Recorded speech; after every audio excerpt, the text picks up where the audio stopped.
আগামী 2-3 বছরের মধ্যে ইমাম মাহেদির আবির্ভাবের সম্ভাবনা আছে। ইমাম আল মাহাদির আগমনী সংবাদের একটি বিস্ময়কর কিতাব হল কিতাব আল ফিতান নুয়াইম বিন হামাদের।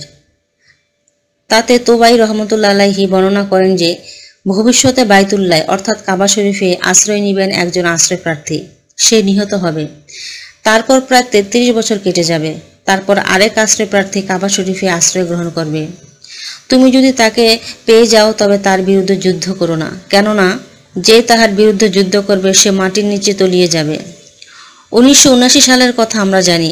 সেই বছর এক তরুণের নেতৃত্বে অনেক লোক কাবা শরীফে আশ্রয় নিয়েছিল। 15 দিন ব্যাপী অনেক যুদ্ধ হয়েছিল, অনেক মানুষ নিহত হয়েছিল। পরে তারা নিহত হয়েছিল। হযরত আব্দুল্লাহ ইবনে আব্বাস রাদিয়াল্লাহু আনহু বলেছেন যে হাদিসে ব্যবহৃত বোরআহ শব্দের অর্থ কম বেশি 33 বছর। সেই 1979 সালের পরে এখন আর কেউ কাবা শরীফে আশ্রয় নেননি।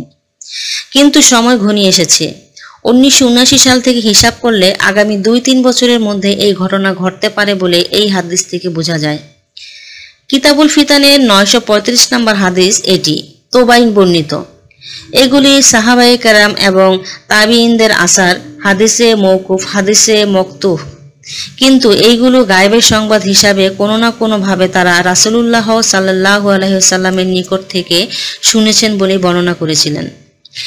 ইমাম মাহাদির আগমনের একটি প্রধান আলামত হলো তার বিরুদ্ধে যুদ্ধ করতে আসা একটি বিশাল বাহিনী, 70,000 সৈন্য বিশিষ্ট আধুনিক মারণাস্ত্রে সজ্জিত একটি বিশাল বাহিনীকে মক্কা এবং মদিনার মধ্যবর্তী বাইদাহ ময়দানে মাটিগ্রাস করে নিবে।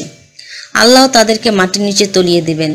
এই ঘটনা যখন জানাজানি হবে তখন সিরিয়ার মুসলমানগণ ইমাম মাহাদির দলে যোগদান করবেন। ইরাকের উলি আউলিয়াগণ ইমাম মাহাদির হাতে হাত দিয়ে আনুগত্যের শপথ নেবেন।